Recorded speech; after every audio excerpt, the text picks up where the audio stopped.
Trapping is not for the weak, the faint of heart, the lazy, or the busy. You just can't walk up to a body of water or a field and just set a trap and catch an animal. There's a lot of scouting and knowledge and prep work that comes into it. Cleaning and waxing their traps, dyeing their traps, getting them ready just before the season starts, before you set foot in the woods. You have to go out, get your landowner permissions every year. So that's a couple days of my time. And then going out, taking the time to scout and find animal paths. And it takes a long time to understand how to do it and to be good and proficient at it. Trapping ed classes are put on by VTA members, long-standing trappers that get together and share their knowledge with guys just coming up or just starting. I have the utmost admiration for trappers because they've got to know animals, they got to study their behavior. You look at this grand scheme of area around here, and we're trying to get an animal to step on something that's, an inch in diameter. I mean, that takes a lot of thought and a lot of energy and a lot of time and knowledge, I would say, just to make that happen. It takes a lot of understanding about wildlife habitats, wildlife sign. Nothing in this set. This is just a part of trapping. There's many days we don't catch anything, but we're just trying to learn from it. We say, okay, the beavers aren't moving where our traps are right now.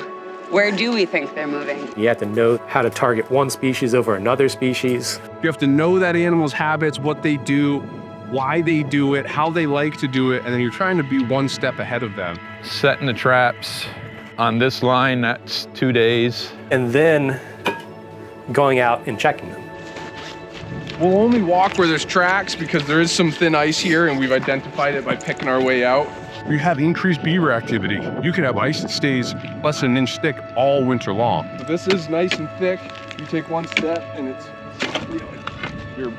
you're going for a swim. You're not gonna die, but it's gonna be a really, really uncomfortable rest of your day. Any traps that are on land have to be checked every 24 hours. Every single day, once you set, you have to check that trap every day.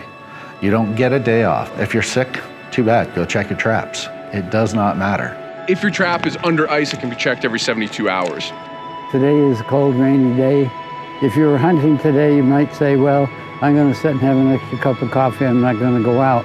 When you're trapping, you don't have that privilege. It takes me about 6 or 7 hours a day just to check my traps. Resetting them, moving them.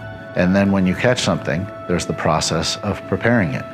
So you need to skin it. You need to prepare the skin. And if you're gonna utilize the meat, you need to take care of all the meat. There's all of this stuff that goes into it. Once you start breaking down the animal, seeing the effort you put into it, you don't wanna waste it because you just spent a day cutting it up, processing it.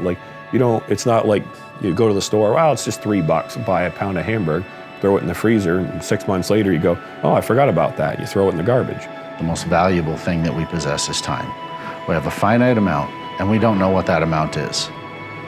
So when somebody is willing to dedicate that much time to something, it shows a love for that activity, it shows a love for that resource. My name is Hunter Vicini, and I really like trapping. Hunter goes with me.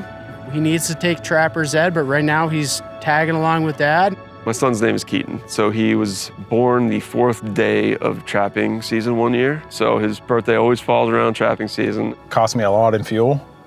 Definitely not making money doing this, but for me to be able to be out here with my daughter and friends and family and pass this on is just, there's no amount of money that could ever replace it.